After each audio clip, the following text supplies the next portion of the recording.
Durante años, España creyó conocer a Emilio José, el joven prodigio que ganó el Festival de la OTI, el poeta sensible que convertía cada verso en un susurro íntimo, el artista que parecía avanzar hacia una gloria que nadie podía cuestionar. Pero detrás de aquella imagen perfecta existía una verdad que casi nadie quiso mirar de frente. Una verdad incómoda. Una verdad que durante décadas permaneció escondida bajo un silencio que él mismo tuvo que pagar demasiado caro. Todo comenzó una noche en la que su voz estaba destinada a triunfar cuando un comentario fuera de guión, una decisión precipitada y una presión mediática insoportable se unieron para desencadenar una tormenta que cambiaría su vida para siempre. El público vio el resultado. Nadie entendió el origen. Y menos aún el precio real que él tuvo que asumir mientras España lo observaba, sin comprender que estaba presenciando el principio de su derrumbe. ¿Cómo un artista tan querido pasó en cuestión de meses de ser símbolo de sensibilidad a convertirse en objetivo de críticas feroces? ¿Por qué un solo gesto terminó transformándose en un arma que casi destruye su carrera? ¿Y qué parte de esa historia sigue siendo hoy todavía un territorio lleno de sombras? Hoy conocerás la verdad completa. Antes de que su nombre resonara en festivales internacionales, Emilio José era simplemente un muchacho nacido en un rincón tranquilo de Andalucía. Creció en un ambiente donde la música no era un lujo, sino una compañía cotidiana. Las calles de su barrio aún conservaban ese aire de posguerra en el que cada familia sobrevivía como podía, donde el silencio impuesto por el franquismo envolvía no solo la política, sino también la vida cultural. Era un tiempo en el que las palabras debían medirse y los sentimientos a menudo debían esconderse. Sin embargo, en su casa, la música servía como refugio para todo aquello que no podía decirse en voz alta. Su infancia estuvo marcada por la figura de un padre que valoraba el esfuerzo y la disciplina, y por una madre que veía en él una sensibilidad especial. Mientras otros niños corrían por las plazas, él encontraba fascinación en las historias que escuchaba en la radio, en los sonidos que captaba de los músicos ambulantes y en las cartas de canciones que empezaron a surgir de su mano cuando aún no había cumplido la adolescencia. Había algo en su mirada que revelaba una profundidad poco común, una capacidad para observar los gestos mínimos de la gente y convertirlos en melodía. El país atravesaba una transición lenta. Aunque el franquismo seguía presente, el ambiente cultural empezaba a respirar con tímidas aperturas. Pero para un joven como él, que buscaba expresarse sin filtros, aquel mundo seguía siendo estrecho. En el colegio su sensibilidad era vista con incomprensión. Algunos profesores le reprochaban distraerse en clase para escribir versos en los márgenes de los cuadernos. Sin embargo, esos mismos versos empezaron a atraer la atención de quienes entendían que no estaban ante un alumno cualquiera. Varios maestros, aún con el temor de aquella época, le animaron a seguir escribiendo. Una anécdota marcó profundamente su adolescencia. Durante una reunión familiar, alguien le pidió que cantara una copla. Él, con la timidez que le caracterizaba, accedió. Nadie esperaba lo que ocurrió. Su voz, todavía sin madurar del todo, dejó a los presentes en un silencio sobrecogedor. No era solo afinación o técnica, era la manera en que interpretaba. Parecía que hablaba de una vida que aún no había vivido. A partir de aquel día, su familia comprendió que el camino de Emilio José no sería el mismo que el de otros jóvenes de su edad. Aún así, el entorno social seguía siendo un obstáculo. La música, especialmente la que se alejaba de los cánones tradicionales, no era vista con buenos ojos. Las generaciones mayores exigían respeto por la tradición. Los jóvenes comenzaban a cuestionar las estructuras, pero lo hacían con cautela. En ese cruce de tensiones, Emilio José encontró su identidad. No quería imitar a nadie, no buscaba seguir modas. Su objetivo era contar historias, traducir emociones que él mismo apenas lograba comprender, y hacerlo con una sinceridad que pocas veces se veía en aquel tiempo. Sus primeros pasos fuera del hogar lo llevaron a pequeños concursos locales.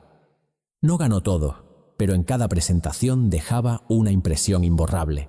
Los jurados mencionaban su autenticidad, su capacidad de conectar con el público, aunque la puesta en escena fuera minimalista. La falta de recursos jamás lo detuvo. Ensayaba en patios en bares vacíos en cualquier lugar donde pudiera escuchar su propia voz sin interrupciones. Fue en estos años todavía joven cuando comenzó a notar algo que más tarde sería determinante en su carrera. Su talento despertaba tanto admiración como incomodidad. Algunos lo consideraban un prodigio, otros veían en él un carácter demasiado independiente para un país que todavía exigía conformismo. Sin embargo, lo que nadie podía negar era que estaba destinado a algo grande. Y aquel destino comenzó a tomar forma cuando sus composiciones empezaron a circular entre músicos más experimentados, que quedaron sorprendidos por la madurez de su pluma.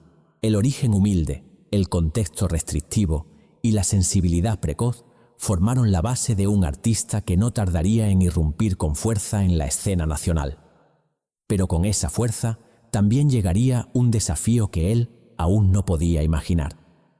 El talento de Emilio José comenzó a hacerse visible más allá de su entorno cuando varias de sus primeras composiciones llegaron a oídos de músicos y productores que recorrían Andalucía en busca de nuevas voces. Había algo distinto en él. No tenía la ambición ruidosa que caracterizaba a muchos artistas jóvenes. Su presencia era tranquila, casi introspectiva, pero cuando cantaba, esa calma se transformaba en una fuerza emocional que resonaba en cualquiera que lo escuchara. Aquello llamó la atención de un pequeño sello que decidió ofrecerle una oportunidad. No era un contrato grande, pero sí suficiente para abrirle la puerta del mundo profesional. Su primera grabación sorprendió incluso a quienes le habían fichado. No era simplemente una canción más en un mercado saturado de baladas y coplas.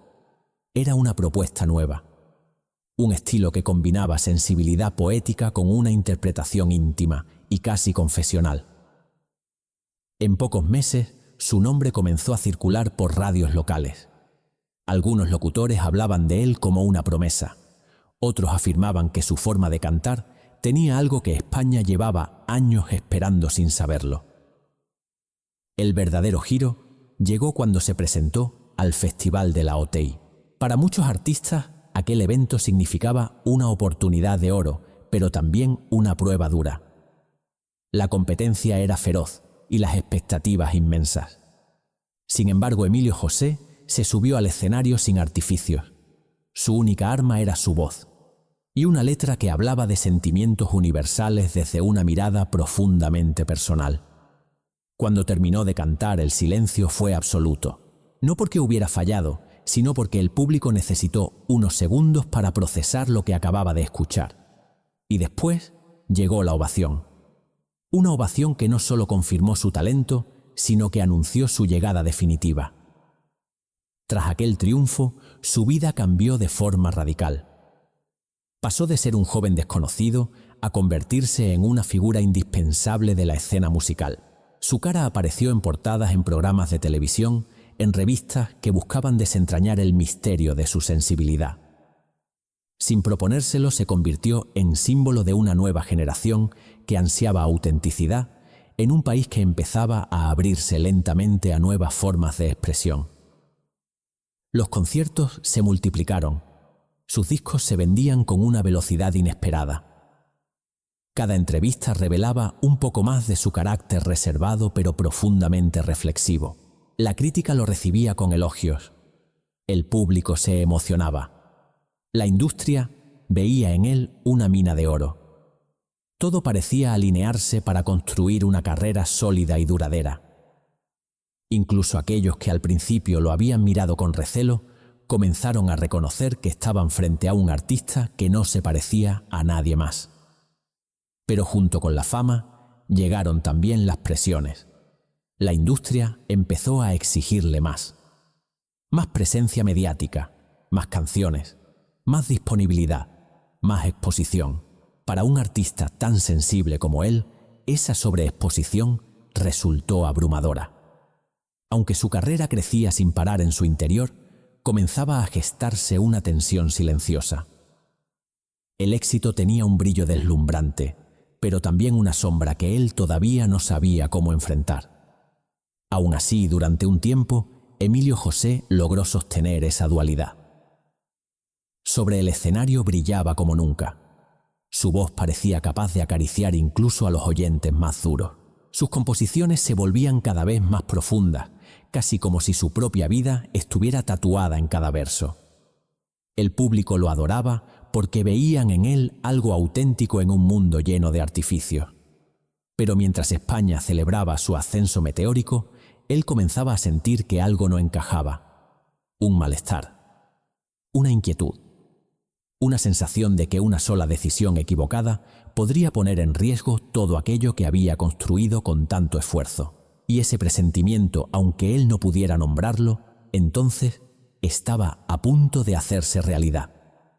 Porque lo que parecía gloria eterna pronto se convertiría en su mayor pesadilla. El gran escándalo de Emilio José no estalló de un día para otro. Fue una tormenta que comenzó como una brisa casi imperceptible y que terminó convirtiéndose en un vendaval capaz de arrasar su carrera en cuestión de meses. Todo se desencadenó en un momento en el que su éxito era tan grande que parecía imposible imaginar una caída. Pero la industria, la prensa y la sociedad española de aquella época no eran escenarios indulgentes. Bastaba un gesto fuera de lugar, una frase mal interpretada, una actitud que rompiera las normas tácitas para que un artista pasara de icono a objetivo. La crisis comenzó la noche en que concedió una entrevista en Televisión Nacional. Había sido invitado como figura estelar. El país entero lo veía como uno de los cantautores más sensibles de su generación. Sin embargo, aquella noche él se encontraba agotado. Llevaba semanas sin descanso y la presión de su entorno se hacía cada vez más insoportable. Durante la entrevista, el presentador le formuló una pregunta que pretendía ser inocente, pero que tocó un punto vulnerable. Él respondió con sinceridad. Una sinceridad que, aunque profundamente humana, no encajaba con la imagen pulida que la industria quería mantener. Sus palabras sonaron como una crítica velada hacia el sistema musical e incluso hacia ciertos sectores culturales que dominaban la época. Lo que dijo no era grave, pero el contexto sí lo era. España vivía una transformación social delicada. La censura seguía presente en ciertos ámbitos, y cualquier comentario que se interpretara como insubordinación podía convertirse en un arma. La prensa tomó su respuesta y la amplificó sin piedad. Titulares cargados de insinuaciones empezaron a circular. Lo acusaban de arrogante, de ingrato, de atacar a quienes lo habían apoyado. Y aunque muchos sabían que se trataba de una exageración, el daño comenzó a hacerse visible desde los primeros días. La industria reaccionó con frialdad. Algunos programas lo cancelaron sin darle explicaciones. Productores que antes lo buscaban insistentemente dejaron de devolver sus llamadas. Los rumores crecieron. Se decía que sus palabras habían molestado a figuras de poder, que había cruzado una línea que ningún artista joven debería cruzar, que su sensibilidad antes admirada, ahora era vista como inestabilidad. Todo se transformó tan rápido que él apenas pudo comprender qué estaba sucediendo. El golpe más fuerte llegó cuando un importante festival internacional para el que ya estaba confirmado decidió retirarlo de la programación. La justificación oficial fue confusa.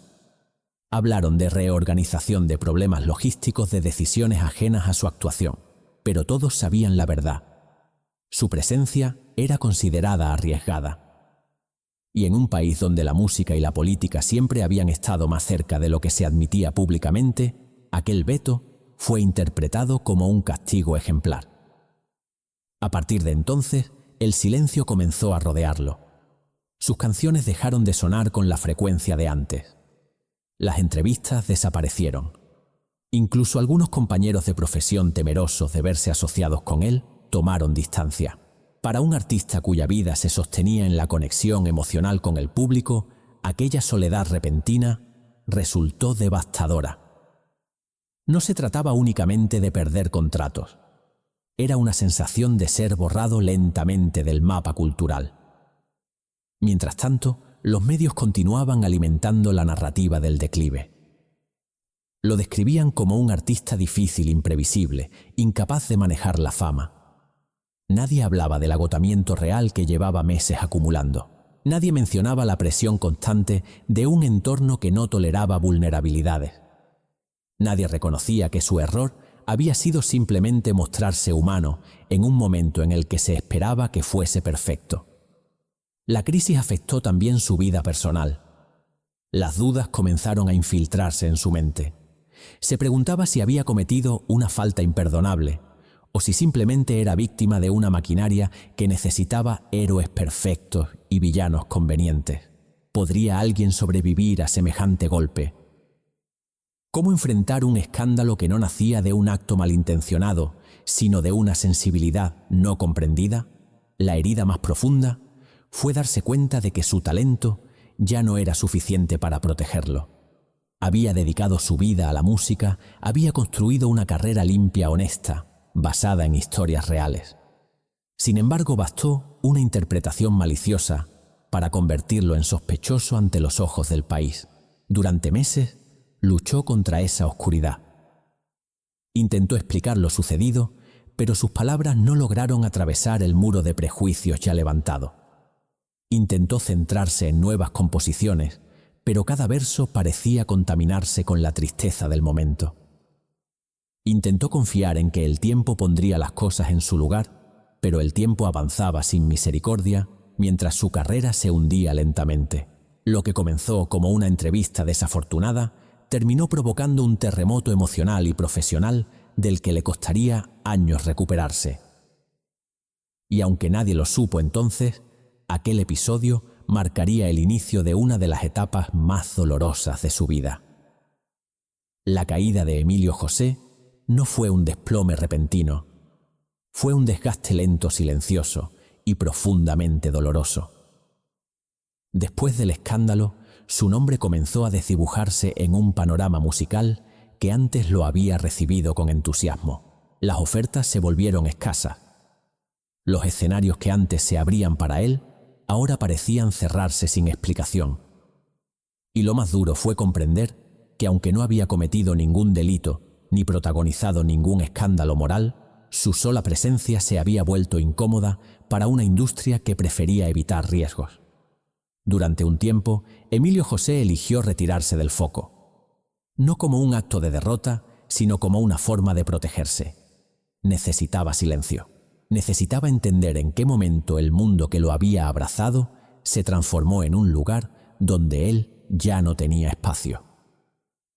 Lejos de las cámaras y de los titulares malintencionados, comenzó a enfrentarse a sus propios fantasmas.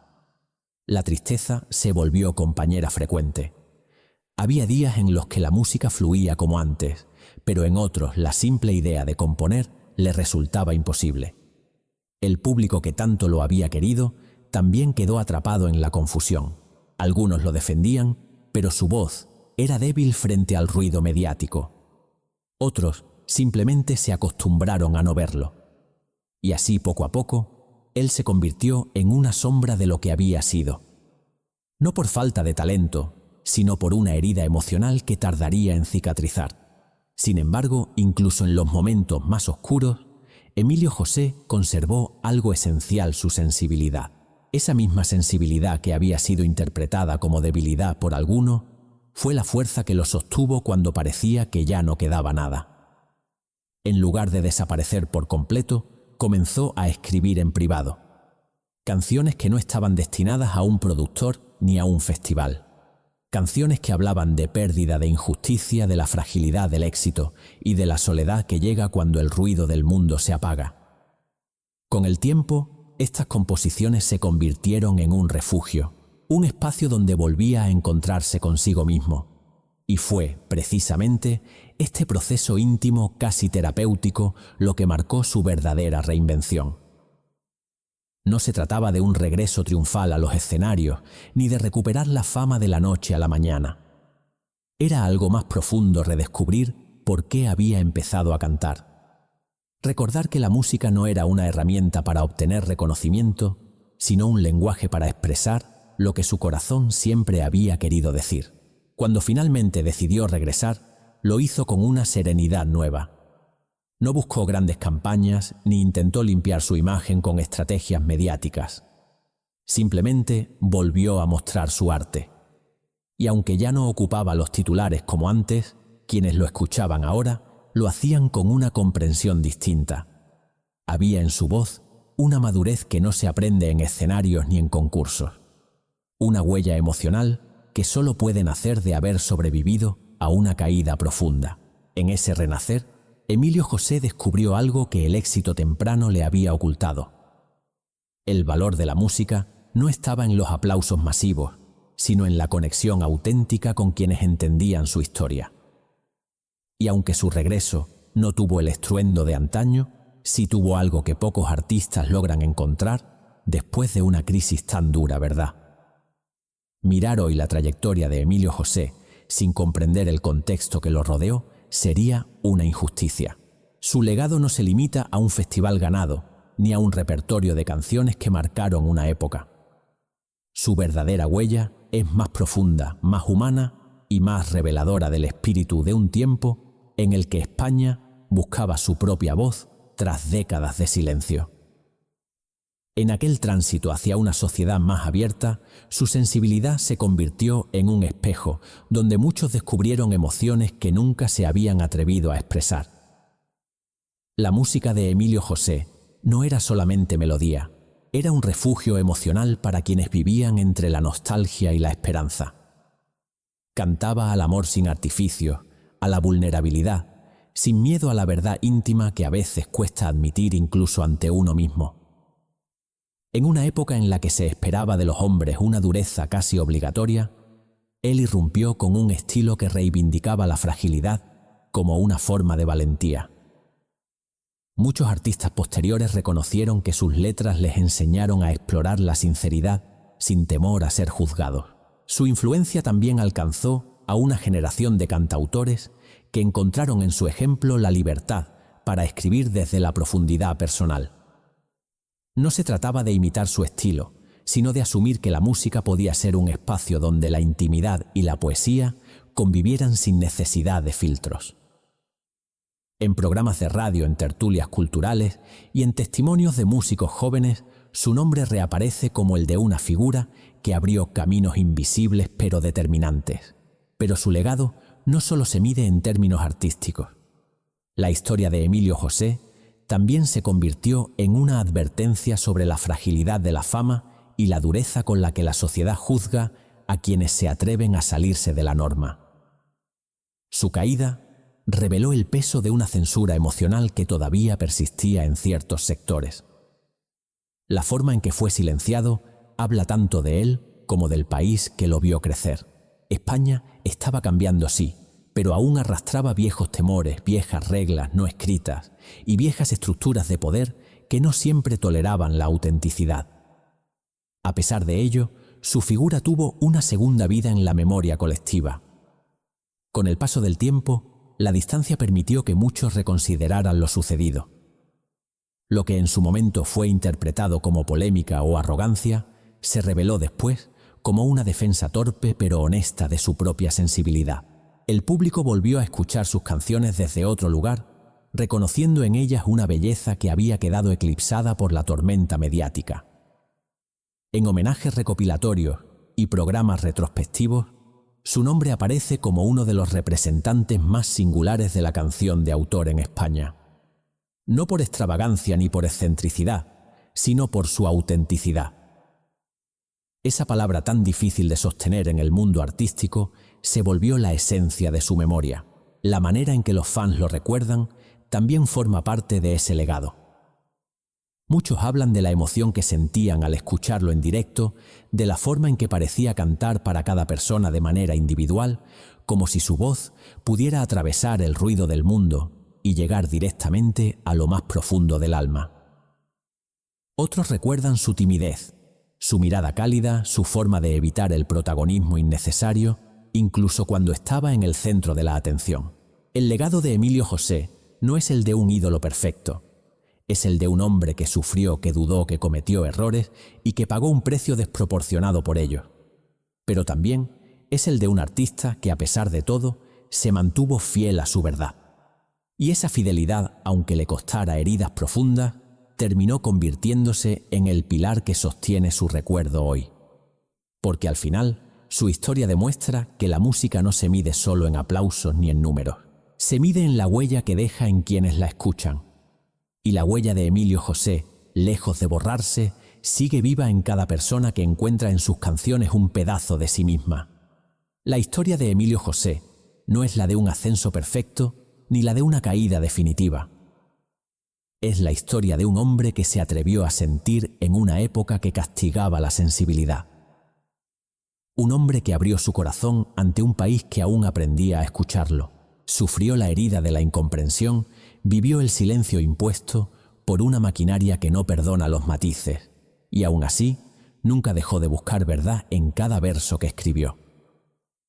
Su trayectoria es un recordatorio poderoso de que la música no pertenece al ruido pasajero de la fama, sino al eco profundo de la memoria. Hoy, cuando volvemos a escuchar su voz, comprendemos que su valor no estuvo en los premios ni en los titulares, sino en la honestidad con la que se entregó al arte. En un mundo que cambia con rapidez su legado, permanece como una brújula emocional para quienes aún creen que la belleza nace del coraje de mostrarse vulnerable. No fue una estrella fugaz, fue un mito eterno en la memoria de España. Y si quieres descubrir otra historia igual de sorprendente, mira ahora el video recomendado en el primer comentario.